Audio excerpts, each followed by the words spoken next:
Share बाजार में लंबी गिरावट के बाद आई रिकवरी अब थम चुकी है। विदेशी निवेशकों की खरीदारी पर भी ब्रेक लगा है और घरेलू संस्थागत निवेशक बिकवाली बढ़ा रहे हैं। माहौल ऐसा लग रहा है कि शेयर बाजार में बड़ी तेजी शायद ही दिखे। ऊपर से विदेशी निवेशकों की बिकवाली का एक आंकड़ा और डरा रहा है। विदेशी पोर्टफोलियो निवेशकों ने सितंबर के पहले हफ्ते के दौरान निफ्टी फ्यूचर्स में शॉर्ट पोजीशन बढ़ा दी हैं।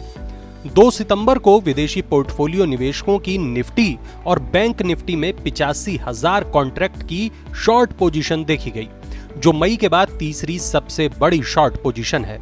शेयर खरीदारी में विदेशी निवेशकों का वह जोश भी गायब है जो जुलाई और अगस्त के दौरान दिखा था। जुलाई और अगस्त के दौरान विदेशी पोर्टफोलियो निवेशकों ने 56,000 करोड़ रुपए से ज्यादा के शेयर खरीदे। सितंबर के पहले दिन भी ये जोश बना हुआ था, लेकिन उसके बाद से एफपीआईज ने बाजार से पैसा खींचना शुरू कर दिया। इधर घरेलू संस्थागत निवेशक भी बिकवाली में लगे हुए हैं। अगस्त के दौरान डीआईआईएस ने 7,000 करोड़ रुपए से ज्यादा की बिकवाली की है। ये वही निवेशक हैं जिन्होंने उस समय बाजार को संभाला था जब एफआईआईज 9 महीने तक एक तरफा बिकवाली में लगे हुए थे। लेकिन अब डीआईआईएस भी बेचने पर आ गए हैं, तो बाजार को बचाएगा कौन?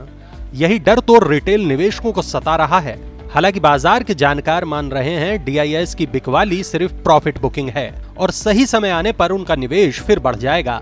एक्सिस डायरेक्ट के वाइस प्रेसिडेंट राजेश पालविया जैन का कहना है कि निचले स्तर से करीब 15% तेजी के बाद डीआईआईएस मुनाफा वसूली में लगे हुए हैं। राजेश का मानना है कि घरेलू संस्थागत निवेशकों के पास अच्छी खासी कैश होल्डिंग है और सही समय आने पर वे फिर से बाजार में एंट्री ले सकते हैं। राजेश पालविया का मानना है कि डेरिवेटिव मार्केट में विदेशी निवेशकों की बिकवाली के पीछे की वजह हेजिंग है। उन्होंने कैश मार्केट में अपनी पोजीशन बढ़ाई है और उस निवेश को सुरक्षित रखने के लिए डेरिवेटिव मार्केट में शॉर्ट पोजीशन ली है। हालांकि राजेश का यह भी मानना है कि मैक्रो पैरामीटर्स अभी भी बाजार के हक में नहीं है।